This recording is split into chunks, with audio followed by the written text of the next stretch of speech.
Bienvenue à tous. Aujourd'hui, nous allons parler de coalition apprenante, des enjeux et des opportunités. Donc, je prends la parole en premier parce que je suis le premier sur la liste et le premier à intervenir, mais je laisse Estelle se présenter. Donc, moi, je suis Benoît Mac. Moi, je suis Estelle Loyen, une docteure de l'équipe de Benoît Mac, coordinatrice de l'IS MedRésist et responsable de l'implémentation des coalitions apprenantes dans les hôpitaux en Belgique. Et moi, Nathalie Grandjean, je suis philosophe et éthicienne et je participe aussi au projet MedRésist pour les enjeux éthiques du projet. Alors, je vais commencer par donner les quelques éléments technologiques qui nous ont permis de construire les coalitions apprenantes en faisant des rappels vraiment un peu from scratch. Donc, je vais parler des grands modèles de langage, des RAG et des cartes conceptuelles. Et puis, je vais m'extraire un peu de la technologie pour parler de Mindlines, qui sont des guidelines adaptés à des pratiques médicales locales et qui montrent l'intérêt de les appliquer, de les développer en termes de coalition apprenante. Alors, les grands modèles de langage, ils viennent du machine learning, du deep learning plus précisément, donc ChatGPT et toute sa bande, et on verra que ces modèles-là sont déjà pas mal utilisés en médecine. Il y a des modèles spécialisés pour les médecins, mais même les médecins spécialistes parfois utilisent le modèle généraliste ChatGPT avec parfois des risques d'hallucination et des problèmes. Alors, ces modèles, ils se basent sur le machine learning, c'est-à-dire des réseaux de neurones qui apprennent. Et pour apprendre à ces modèles, il y a trois techniques de base qui sont utilisées. La première technique, c'est l'apprentissage supervisé, c'est-à-dire on fournit des données annotées ou des textes avec des réponses qui sont faites par des humains. Donc on répond à une série de cas cliniques, on fournit des réponses par des humains, et donc la machine va copier ce que fait les humains. Et donc c'est l'apprentissage supervisé. Gros avantage de l'avantage supervisé, c'est que la machine a la capacité d'apprendre beaucoup plus qu'un humain. Il y a 13 millions de mammographies par an aux États-Unis. Quelqu'un qui regarde des mammographies, qui annote des mammographies, il va pouvoir en annoter 10 000, 100 000 durant toute sa carrière. Si on met des humains en groupe, ensemble, on va pouvoir avoir une quantité de données supervisées bien supérieure à ce qu'un humain peut faire dans sa vie, et on arrive avec des modèles supervisés à avoir des performances parfois largement supérieures à ce qu'un humain peut faire pour des tâches très déterminées. L'apprentissage supervisé, ça coûte cher parce qu'il faut mobiliser des humains pour annoter les choses, et donc on prépare souvent l'apprentissage supervisé par un apprentissage non supervisé. C'est ce que fait le chat GPT quand il a été programmé. Il a été lire sur Internet des grandes quantités de données, et il se cache des morceaux de données à lui-même, mais comme il a les données, comme il a sous la main ce qu'il doit deviner, il peut apprendre tout seul à deviner des bouts de texte manquants. Si on commence par ça, si on commence par une tâche aussi simple que compléter des textes, après, on a un modèle qui, par apprentissage supervisé, on a un modèle de base qu'on peut raffiner et faire des choses plus compliquées, comme répondre à des questions, traduire des textes, analyser des cas, etc. Et puis, il y a le troisième type d'apprentissage, qui est l'apprentissage par renforcement, où là, on apprend non pas par une annotation ou en se cachant soi-même de l'information qu'on doit deviner, mais on apprend en ayant une fonction objective. On se donne un but, et ce but, ça peut être un but à long terme ou un but à court terme, ou une combinaison de buts à court terme et à long terme, et on apprend par essai-erreur. Par exemple, on peut donner un modèle d'une tumeur, et si on donne le modèle de cette tumeur, si on a un modèle mathématique de la tumeur, on peut essayer plein de traitements différents et essayer jusqu'à ce que la tumeur disparaisse et qu'on ait abîmé le moins possible les tissus adjacents ou d'autres fonctionnalités du corps humain. Donc on essaye, on fait un apprentissage par essai-erreur. C'est ce qui a permis notamment de faire le meilleur programme qui bat le meilleur joueur du monde du Go. On a fait ça par essai-erreur. AlphaFold, qui est de trouver les structures 3D des protéines à partir de leur description atomique, contient beaucoup d'apprentissage par renforcement.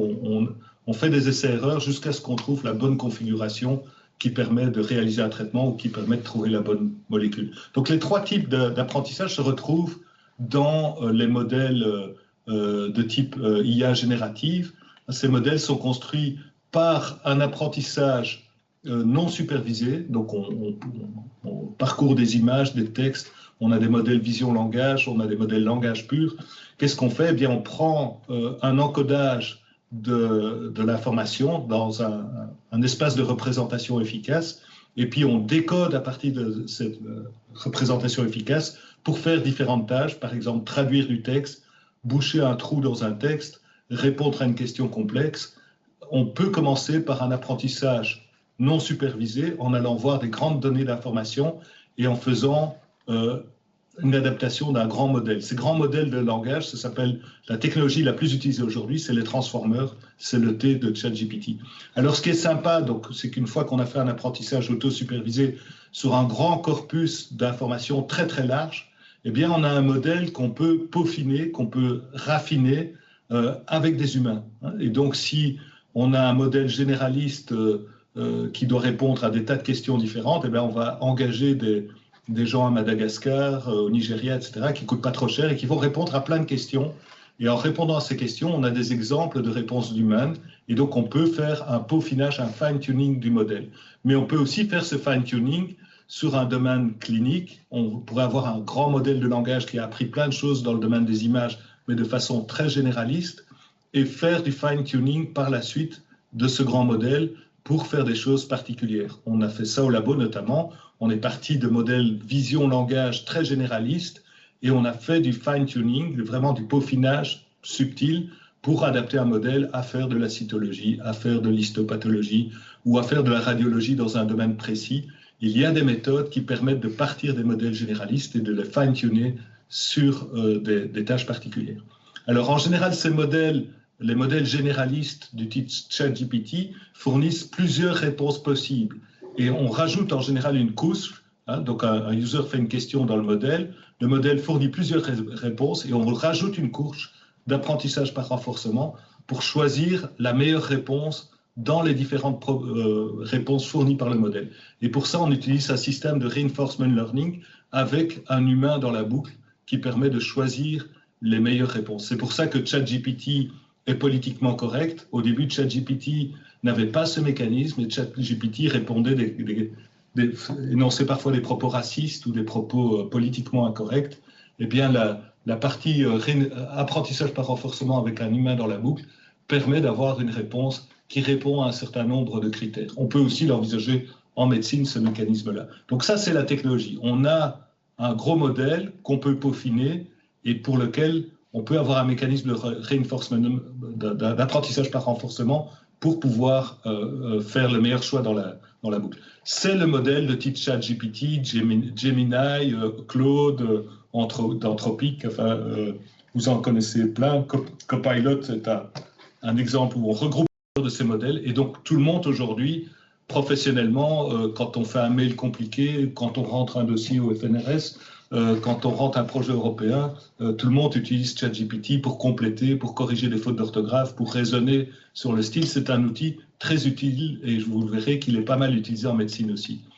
Donc, alors, la grosse révolution aujourd'hui, c'est que en fait, le corpus ici des modèles généralistes, on ne les maîtrise pas du tout. C'est des firmes privées, OpenAI, parfois des firmes qui publient en open source. Mistral en France a publié son modèle en open source, mais c'est des modèles dont on ne sait pas, on n'a aucun contrôle sur le contenu qui a permis d'entraîner ces modèles.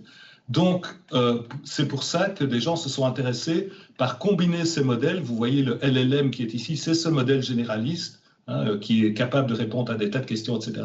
Mais plutôt que de l'alimenter simplement avec une question, on l'alimente avec une question et en plus, la question qui est posée au modèle généraliste, elle va être transmise à un corpus d'informations, à un classeur d'informations précis qui contient des informations qui ont été vérifiées, validées par le corps médical ou validées par les spécialistes. Ça se passe aussi en droit.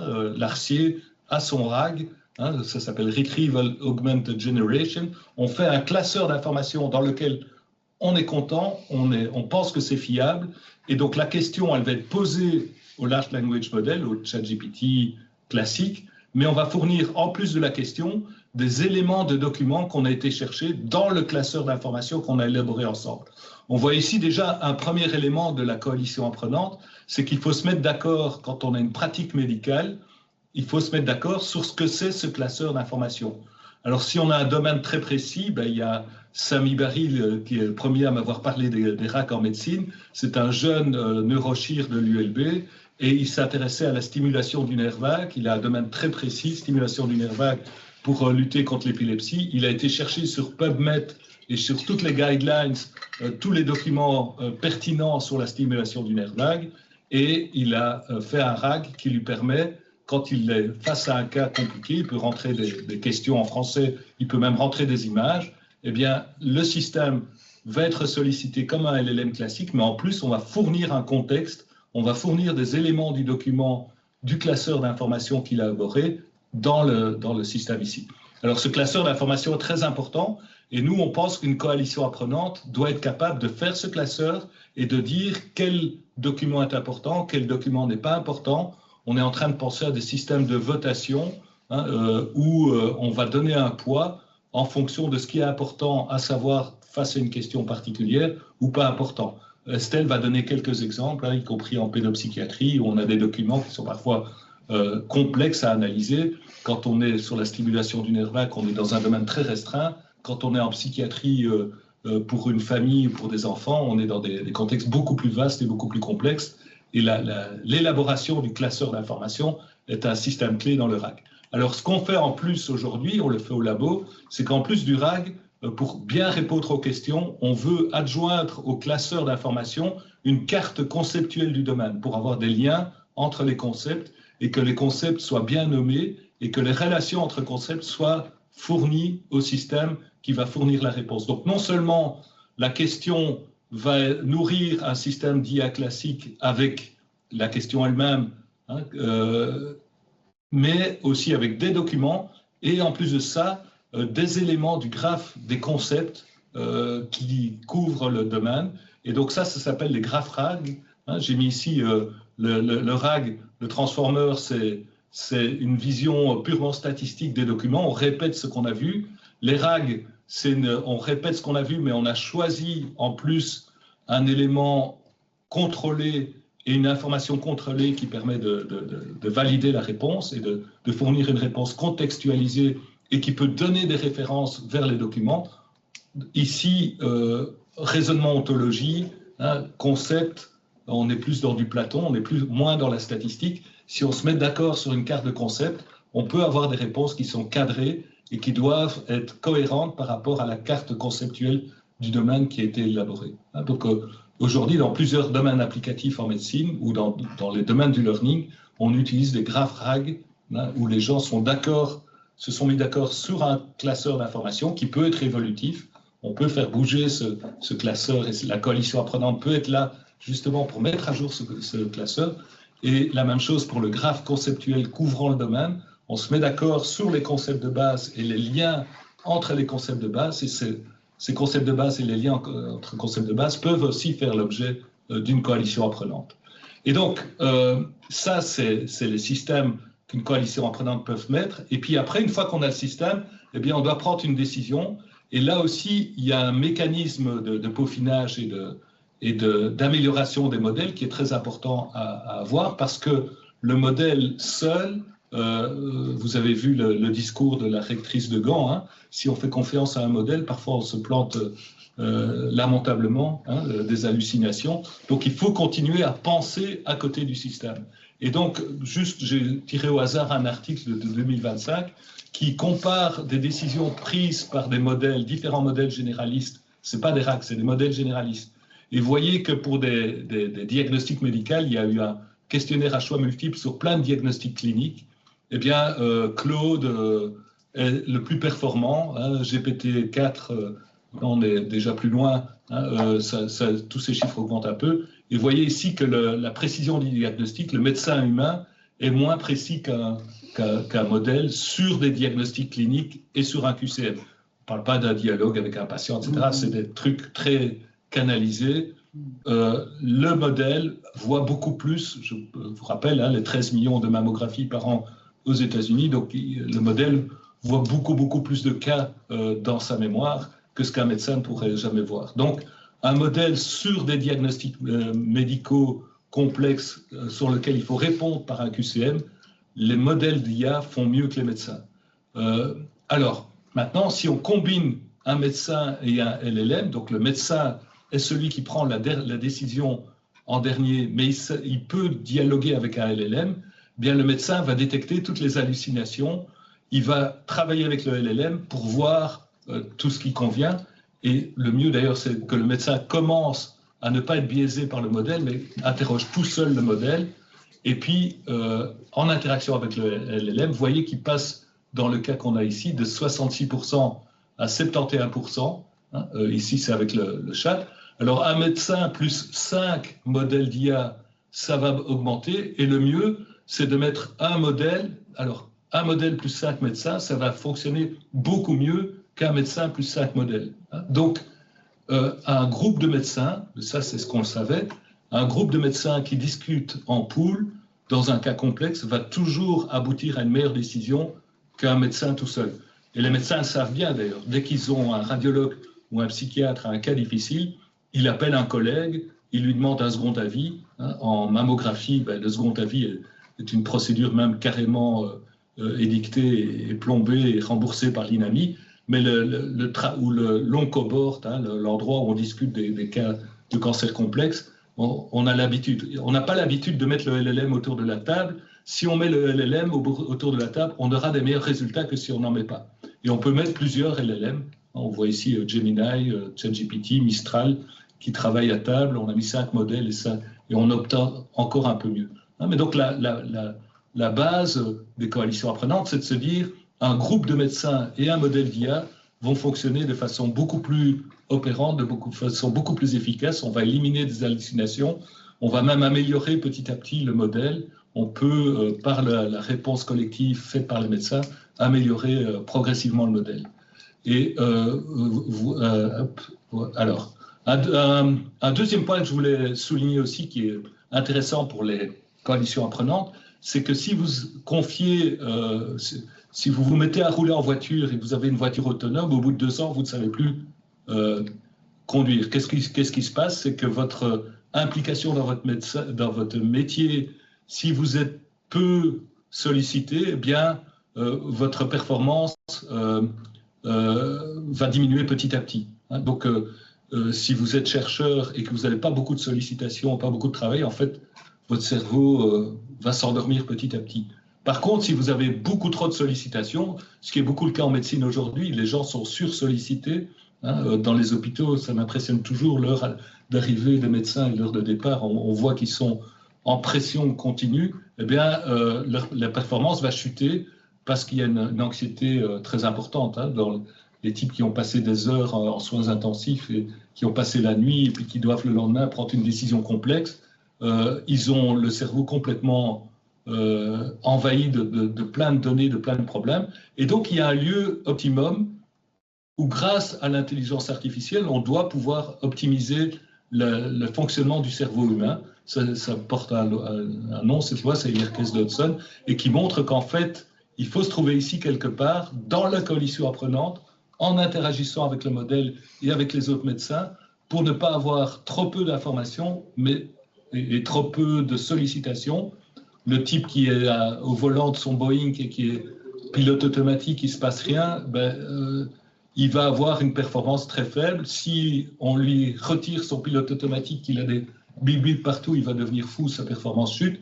Mais il y a un endroit où il va avoir une performance optimum. C'est ce qu'on recherche, d'avoir des coalitions apprenantes qui soient telles que les médecins soient sollicités régulièrement en coalition sur des cas complexes, de façon à ce que leur cerveau, leur comportement atteignent une performance optimum.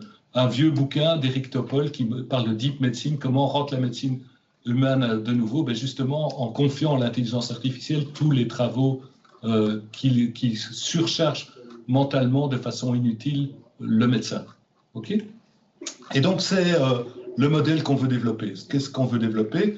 On veut développer un modèle qui apprenne en continu, soit par le fine-tuning, soit par le RAG, le classeur d'information, soit par la carte conceptuelle. En fait, la combinaison des trois, on peaufine en continu un modèle par des votes sur les documents, par un feedback des décisions prises pour améliorer la décision du modèle, ou par un raffinage des cartes conceptuelles. Donc, on a un modèle qui apprend en continu. Et ce modèle, quand il a des cas difficiles, il les adresse au groupe des humains et le groupe des humains lui-même, par des décisions collectives, est en apprentissage, est en sollicitation continue. Ce n'est pas du full automatique où le médecin n'a plus qu'à pousser sur un bouton. On veut avoir des humains en coalition qui soient sollicités en continu.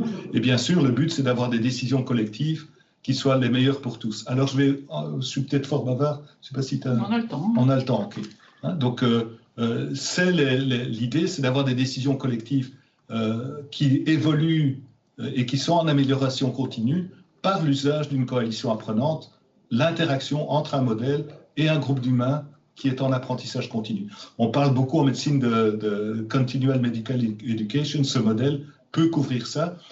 On avait discuté à l'époque pour que le temps que des médecins passent dans une coalition apprenante puisse être compté comme point d'accréditation pour leur formation, parce que c'est la meilleure façon d'apprendre, c'est d'être sollicité par des cas complexes et d'avoir un peer review. On n'a pas encore réussi à convaincre, enfin on n'a pas encore assez travaillé pour amener un dossier, mais on pourrait envisager ça comme point d'accréditation.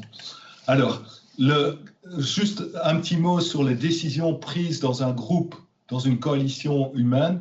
Les décisions prises, c'est quoi? C'est une décision qui est basée sur des évidences cliniques, basée sur un jugement clinique et basée sur la participation des patients, sur les valeurs des patients.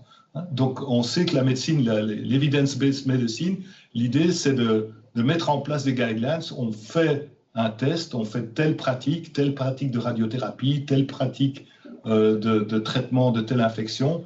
On observe ça sur un grand nombre de cas cliniques et puis une fois que ça devient des recommandations, donc on publie, eh bien les sociétés scientifiques ou autres prennent ces publications, ces observations cliniques et ça devient des guidelines.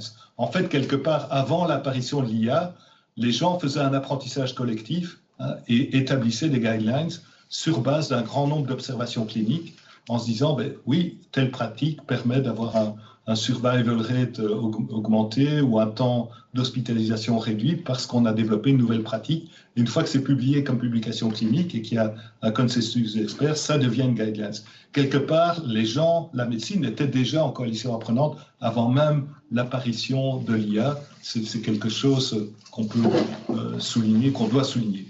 Alors, l'evidence medicine, elle a l'air très déterministe et en fait, je vous rappelle qu'ici, la décision clinique, ce n'est pas uniquement la science et des observations cliniques, c'est aussi le jugement clinique, c'est-à-dire quelles sont les valeurs qu'on veut promouvoir. On ne soigne pas le cancer en Hollande comme on le soigne en Belgique, on ne soigne pas certaines maladies psychiatriques dans tel endroit ou tel autre endroit. Il y a une culture, une façon de traiter les gens, une appropriation sociale des évidences cliniques qui amène à une décision clinique qui n'est pas la même partout. Donc les coalitions apprenantes qu'on imagine sont des gens qui ont un partage de valeurs. Ce n'est pas uniquement des gens qui sont là pour voir l'évidence clinique, ils ont aussi un partage de valeurs, ils sont dans un système de remboursement, ils sont dans un système clinique qui fait qu'ils vont prendre une décision clinique sur base d'évidence, mais qui n'est pas une décision purement algorithmique. Il y a un jugement clinique,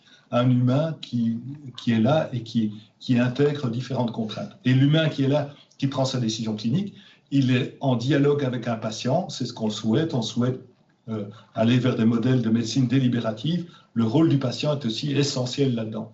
Et donc, cette intégration conduit au concept de Mindlines. C'est comment on transforme des guidelines en best practice, en meilleure pratique, dans un milieu clinique particulier. Et l'idée des coalitions apprenantes, c'est que cette pratique, cette Mindline soit développée par des gens qui partagent la même valeur à travers un apprentissage continu.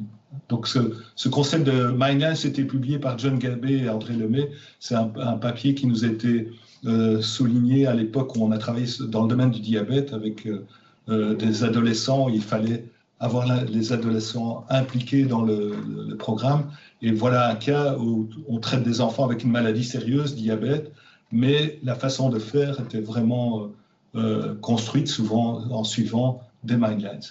Alors, le message de ma première partie, c'est que des modèles d'IA qui contiennent à la fois des RAG, des cartes conceptuelles et un apprentissage continu en interaction avec un groupe d'humains, avec une coalition d'humains, peuvent constituer un système d'apprentissage en coalition et cela permet non seulement de prendre des bonnes décisions cliniques, mais aussi d'avoir des best practices, des mindlines en évolution continue et adaptées de mieux en mieux à la structure hospitalière et au type de patient qu'on a.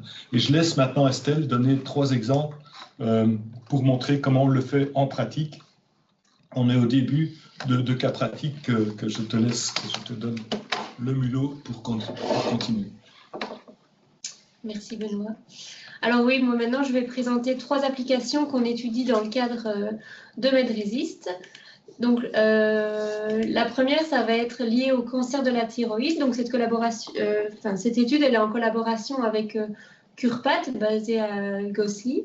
Alors si on prend ici le pipeline pour le dépistage du cancer de la thyroïde, on voit que le patient, en premier, il réalise une image d'échographie. Sur base de cette image échographie, le médecin va en fait déterminer un score de risque de malignité de la tumeur. C'est le score TIRADS, et en fonction de la valeur de ce score, on va décider si on réalise une ponction cytologique.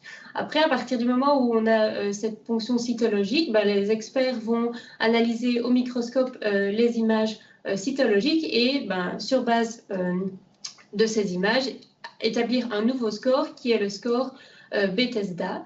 Et puis, sur base de ces scores, si on est au-dessus d'un certain pourcentage, donc ici en l'occurrence 13%, on va réaliser une thyroïdectomie, donc une ponction au niveau de la thyroïde et réaliser des analyses histologiques afin de finalement déterminer un diagnostic pour le patient. Alors ici, on a une coalition multi-experts, comme on l'appelle dans MedResist, donc où on travaille sans intelligence artificielle, donc les différents anatomopathologistes vont eux-mêmes ensemble déterminer les scores TIRADS, les scores Bethesda et enfin le diagnostic final. Donc tout ça c'est sans intelligence artificielle. Maintenant si on ajoute de l'IA, on pourrait très bien avoir un outil basé sur de l'IA qui va lui-même établir ses scores en fonction de l'image qu'il a en entrée de son système. Et donc, ça, c'est ce qu'on étudie pour le moment dans MedResist. Et la coalition apprenante, elle se situe ici, c'est d'avoir en fait une coalition entre l'intelligence artificielle et les experts pour améliorer le score qui est donné, que ce soit par les experts ou par l'intelligence artificielle. Donc là, c'est un type de coalition vraiment multi-expert IA, quoi. Alors, la deuxième collaboration et l'application qu'on étudie dans MedResist, c'est avec le centre hospitalier Rena Street basé à Malmedy. Et donc là, c'est au niveau du laboratoire de sommeil. Donc, pour déterminer les différents troubles du sommeil qu'on peut avoir, le patient, il va en fait passer une nuit à l'hôpital avec une série de capteurs sur lui pour prendre différents signaux. Donc, on aura le signal électroencéphalogramme, électrocardiogramme, respiratoire et électromyogramme. Et donc, sur base de ces différents types de signaux et des guidelines donnés par l'Association du sommeil mondial, de nouveau, l'expert va pouvoir établir un score précis sur base des événements qui se produisent en fait au cours du sommeil du patient. Alors là, de nouveau, l'idée, c'est d'avoir en fait une IA qui va établir elle-même ce score en fonction des signaux qu'elle reçoit en entrée et après enfin avoir cette coalition apprenante entre les experts et l'IA. Ces 2 cas ici se présentaient, ces 2 types de coalitions apprenantes assez similaires où finalement on reçoit en entrée des données brutes, une image ou un signal, et puis l'IA est très capable de traiter ces données et de faire un diagnostic. Maintenant, pour la 3e application qu'on utilise, là c'est plus challengeant parce que c'est dans le cadre de l'analyse systémique, donc d'une approche de traitement en psychiatrie. Et donc là, on est en collaboration avec le CFORES, qui est le Centre de formation et de recherche en approche systémique et thérapie familiale. Et là, le but, c'est vraiment, en fait, plus de se baser, comme Benoît l'a expliqué, sur un système de RAG où on pourrait apprendre à élaborer un protocole ou quoi que ce soit. Donc ici, on est dans un cas d'usage purement qualitatif, où on n'a pas de données chiffrées, les données sont plutôt contextuelles, et par contre, on a à disposition toute une série de syllabus du centre de formation. Et donc là, comme je l'ai dit, ce serait plus pour utiliser un LLM ou un RAG ou même un GraphRAG pour élaborer des protocoles, échanger sur les bonnes pratiques. Et là aussi, la particularité de cette coalition apprenante, c'est qu'elle serait à destination des étudiants qui eux-mêmes, du coup, devraient voter si les documents qu'on met dans la coalition apprenante sont pertinents et si la sortie du RAG est aussi en pertinence par rapport à la demande de la question. Et donc voilà, ici on a notre coalition qui apparaît comme ça. Voilà pour les applications étudiées dans MedRésist. Voilà la souris. Merci. Voilà les aspects éthiques. Alors, ça fonctionne. Alors j'ai fait une petite recherche, les enjeux éthiques majeurs. Je me suis, alors pour un peu dégager ces enjeux éthiques, j'ai essayé dans la littérature, on trouve beaucoup de choses autour de les systèmes d'aide à la décision. Et alors il y a aussi des commentaires qui sont faits sur les RAG, mais finalement il y a moins de littérature sur les RAG que sur les systèmes d'aide à la décision. Donc mais en même temps, comme les coalitions apprenantes sont au fond une coalition entre ces deux types de systèmes, je me dis que c'est pas inutile même de les séparer. Donc sur les systèmes d'aide à la décision, le premier enjeu, je dirais, c'est les enjeux d'équité algorithmique et des biais. Donc la question des biais, c'est déjà des choses dont on a pas mal discuté durant les webinaires précédents. Donc on sait que ces systèmes peuvent reproduire ou amplifier les biais, et on sait aussi qu'on peut entraîner sur des données biaisées ou non représentatives, ce qui après entraîne les biais en question. Donc on a alors des risques accrus dans le domaine sensible comme la santé, le recrutement, la police ou la justice. Et là, c'est sans doute le premier risque éthique, parce qu'alors on a des impacts disproportionnés sur les groupes très vulnérables. Deuxième grand enjeu, c'est la question de la responsabilité et de l'imputabilité, c'est-à-dire à qui est-ce qu'on impute la responsabilité, puisqu'on est devant des chaînes d'acteurs concernés, concepteurs, institutions, systèmes, etc. Et donc, on est face à des responsabilités, des décisions automatisées qui sont encore débattues, puisqu'on ne sait pas très bien à qui s'adresser, au fond, quand il y a bug, quand il y a obscurité ou opacité. Mais c'est un enjeu central pour la détermination des responsabilités en cas de préjudice. Donc ça, je pense que c'est vraiment quelque chose sur lequel on doit se pencher. Pardon, La question de la transparence et l'explicabilité, c'est aussi des points que j'ai déjà mentionnés durant les webinaires précédents. Donc les DSS sont des boîtes noires, en tout cas sont perçues comme des boîtes noires. Elles fragilisent la confiance, tant pour ceux qui les utilisent que pour ceux qui en seraient, entre guillemets, les bénéficiaires. Donc là, ça c'est un enjeu, la question de la transparence, qui est présent en éthique du numérique bien avant l'IA. Donc et ça soulève toutes les difficultés à comprendre, à contester ou justifier les décisions. Alors, dans les interactions humain-machine, on a évidemment, on doit souligner l'importance dans la manière dont les humains interprètent ces recommandations. Donc, comment, au fond, être sûr que ce qui est recommandé, souligné comme étant une proposition, est bien compris. Ça a aussi une influence dans la relation thérapeutique entre le patient et les soignants, c'est-à-dire soit si le médecin fait trop confiance, enfin en tout cas il y a une surconfiance, eh bien le patient peut se sentir un peu au fond dépossédé de la relation thérapeutique, c'est-à-dire que finalement l'attention dans la relation est mise plus sur l'IA que sur, si vous voulez, que la relation elle-même avec le patient. Donc ça, je pense que ça doit vraiment on doit être attentif, et en même temps on peut évidemment imaginer une pratique très vertueuse où l'IA est mise en scène comme étant un acteur privilégié de la relation. Donc je pense qu'il y a quelque chose vraiment à travailler là-dessus, et donc de mise en confiance. Alors on a évidemment les risques de surconfiance ou de désalignement avec le jugement humain. Donc trop de confiance, comme tu le disais bien, Benoît, trop de confiance, par exemple la voiture autonome, on oublie comment conduire.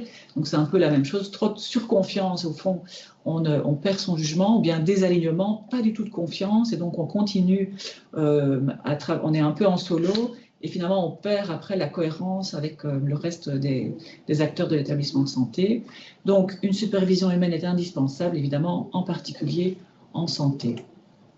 Alors d'autres enjeux éthiques majeurs, c'est évidemment, on le sait, mais je l'ai redit quand même, la confidentialité des données, évidemment, la sécurité des données, tout ça que je regroupe, disons, sur ce terme de souveraineté numérique. Donc On en a déjà beaucoup parlé, la question des données, mais elle est vraiment très importante. Et ça, le RAG est une opportunité. Et le RAG est une opportunité pour ça, si on crée un système fermé, c'est ce que tu disais. Alors, les enjeux de maintenance, c'est peut-être quelque chose dont on parle moins, je dirais, dans les enjeux éthiques, mais pour moi, c'est vraiment un enjeu majeur, parce que si le dispositif, comment dirais-je, voilà, est un dispositif fourni par une entreprise privée, si l'entreprise fait faillite, au fond, comment va-t-on continuer à assurer la maintenance? Évidemment, c'est en lien avec la souveraineté numérique, mais il y a vraiment, je trouve, quelque chose ici dans la durabilité, on pourrait même utiliser ce mot-là, la durabilité des dispositifs, et aussi après l'interopérabilité, si on change, on passe d'un dispositif à un autre, parce qu'il y en aurait un qui serait périmé ou bien l'entreprise ferme, etc. Donc, ces enjeux de maintenance sont très importants pour maintenir, en fait, quelque chose de longue durée dans la prise en charge des patients.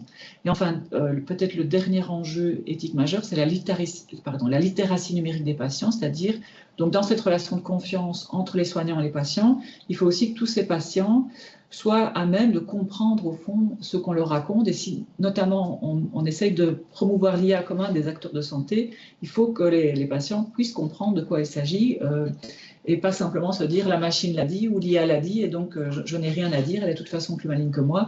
Donc il faut il faut faire en sorte que le patient soit en confiance, qu'il ait suffisamment d'outils cognitifs, culturels, sociaux pour pouvoir comprendre au fond ce qu'on lui dit et après pouvoir atteindre justement cette question de la participation des patients qui est au cœur de la médecine 4P.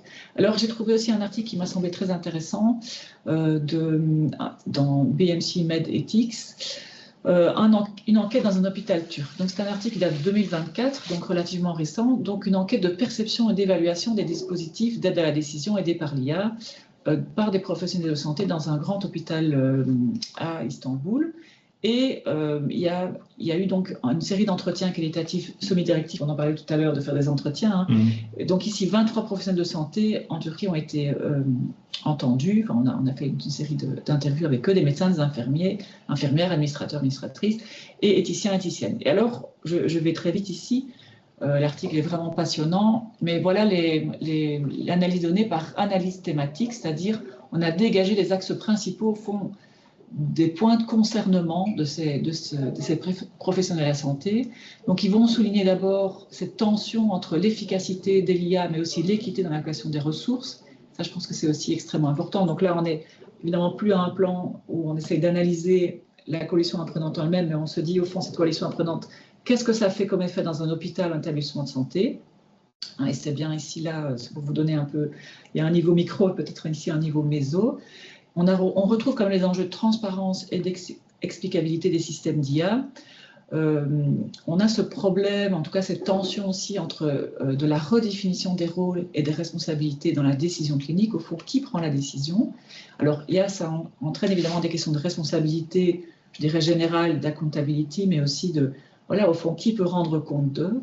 Et donc, tout ça, évidemment, après, redistribue les rôles dans les établissements de santé. Et donc, ça renégocie, évidemment, après, les relations à l'intérieur de l'hôpital, les enjeux éthiques liés aux données, aux algorithmes, et enfin, cette tension entre rentabilité économique et soins centrés sur le patient. Donc là aussi, on voit, je voulais des choses qui sont convergentes à ce qu'on vient de dire, mais on retrouve, au fond, des enjeux éthiques à travers ces focus groups, ces entretiens qui ont été donnés. Alors, en termes de perception, comment ces professionnels dans ce grand hôpital turc perçoivent au fond ces systèmes de la décision aidés par l'IA? Vraiment une reconnaissance totale du potentiel de ces IA, mais en même temps une crainte d'une accentuation des inégalités de santé. Donc ça, on voit bien, à ressources limitées, comment au fond on redistribue les ressources. Ça, c'est une question en fait de justice, donc c'est un grand pilier en bioéthique. Il y a 4 grands principes. Le principe de justice, c'est un des piliers centraux. Alors, importance des modèles qui soient interprétables et compréhensibles, tant pour les soignants que pour les soignés. Évidemment, les questions liées à la protection des données, mais avec aussi une volonté de préserver une prise en charge individualisée. Donc, au fond, ce que nous disent ici ces soignants, mais quand on recoupe un peu par exemple l'ouvrage de Cousin et Smith, qui sera le prochain webinaire, on voit qu'on est effectivement très proche, que ce soit dans un hôpital à Istanbul ou dans des hôpitaux en France. On voit qu'on a cette tension entre voilà, l'efficacité d'un dispositif, on voit tout le potentiel et en même temps on se dit, mais est-ce que ça ne va pas prendre au fond toutes les allocations, occuper toute l'attention au détriment des patients? Donc peut-être que le patient est peut-être l'angle mort, malgré, de manière un peu bizarre, en tout cas inattendue, l'angle mort de notre coalition apprenante. Donc recommandations, c'est les recommandations qui sont faites par ces 23 professionnels. Il faut des cadres éthiques robustes, il faut renforcer la littératie en IA des professionnels de santé. Donc là aussi, il ne s'agit pas simplement des patients, mais de tous les professionnels de santé. Tout le monde n'a peut-être pas les mêmes compétences, c'est ça, la littératie, pour comprendre au fond les enjeux, les opportunités, des collaborations interdisciplinaires, des dispositifs de suivi et d'évaluation continue, avec l'objectif principal, c'est de préserver l'équité, la transparence et les soins centrés sur le et la patient. Donc vous voyez... les 3 déribulettes sont très coalition prenante. Tout à fait. Si tu mets amélioration continue, même évaluation. Oui, exactement. Donc je me trompe de... alors, là j'arrive à un petit commentaire aussi sur les RAG, hein, on en avait discuté. Alors, dans certains RAG, et c'est le cas d'un des 3 modèles des coalitions apprenantes, il y a une question du vote. On vote au fond pour certains, pour alimenter cette grande base documentaire, on vote pour savoir quel document doit prioritairement y aller, etc. Alors, la question ici que je pose, c'est qui vote et pourquoi? Donc ça, je pense que c'est quelque chose sur lequel on doit se pencher, c'est-à-dire, alors évidemment tout le monde, hein, la question n'est pas qu'il faudrait exclure, mais c'est-à-dire, il faut quand même se demander aussi, quand je dis qui vote, quel est le profil des votants. Donc, est-ce que c'est des gens qui sont des professeurs ou qui sont des grands médecins, ou bien est-ce que ce sont aussi des infirmières dans le cadre d'un hôpital? Je pense qu'on voit bien que les hôpitaux, les établissements de santé sont des écosystèmes très complexes où on doit, à mon avis, prendre en compte différentes perspectives pour améliorer justement les soins de santé. Ça va du coup en lien avec cette idée de l'expert. Au fond, ceux qui votent sont les experts. Est-ce qu'on n'a pas oublié aussi les experts patients? Donc, il y a beaucoup, dans certaines maladies, de groupes de patients, d'associations de patients dont on dit qu'ils sont des experts profanes dans la littérature en sociologie de la santé. Donc là aussi, je me demande, l'angle mort, c'est la place du patient est-elle suffisante? Pourrait-on aussi envisager, au fond, des coalitions apprenantes où certains patients, c'est-à-dire des patients experts, participeraient, au fond, à la mise au vote, ou la mise à jour du portfolio, ou bien au fond de lui-même pouvoir aussi repérer des angles morts dans cette présentation des documents. Quels sont les critères pour les documents clés? Est-ce que c'est des revues de rang A, des revues de rang B? Alors évidemment qu'on a tendance à choisir des revues de rang A puisqu'elles sont supposées être meilleures, mais parfois, au fond, ce n'est pas forcément inutile de se poser la question, d'autant que ce qui fonctionne bien en sciences exactes, sur cette classification des revues, n'est pas forcément la même chose en sciences humaines et sociales. De nouveau, la place des savoirs profanes. Et alors là, je souligne aussi un risque dont on avait parlé entre nous la semaine dernière, c'est la perte de sérendipité, c'est-à-dire quand on réduit, on automatise trop, on fabrique une espèce de tunnel épistémologique où en fait on n'a plus l'occasion de se faire étonner par un article, voilà, qui en fait pourrait nous intéresser, mais parce que les mots-clés, l'article n'est pas tagué avec les bons mots-clés, etc., il échappe un peu à la vigilance. Et donc là, je me dis que, et je pense qu'une IA est tout à fait capable, au fond, d'élargir son spectre de recherche. Voilà, et peut-être la dernière chose sur les RAG, c'est la question des usages et des pratiques non alignées. Alors, qu'est-ce que je veux dire par là? C'est, de nouveau, quand certains participants ne sont pas alignés avec les autres. Et ça, dans tous les groupes humains, il y a toujours une ou deux personnes, au fond, qui fonctionnent différemment, et c'est pas grave, et c'est OK, comme disent mes enfants. C'est-à-dire c'est pas forcément qu'ils veulent saboter la chose, mais ils fonctionnent différemment. Et donc, comment est-ce qu'on ne crée pas à la fois l'exclusion de ces personnes, qui après se diraient, en fait, c'est pas pour moi, ces coalitions apprenantes. Donc aussi, comment, au fond, maintenir un système qui soit suffisamment souple pour pouvoir accueillir aussi des savoirs divergents, des pratiques non alignées, et pour vraiment essayer de prendre en compte le maximum de personnes dans ce système de coalition apprenante. Donc, au fond, de reproduire en fait ce qui est en place déjà dans, je dirais, la vraie vie, c'est-à-dire que dans un groupe, vous avez toujours quelqu'un qui pense différemment. Ça fait la richesse, évidemment, des discussions, et ça éveille les autres à des choses qu'on n'aurait pas vues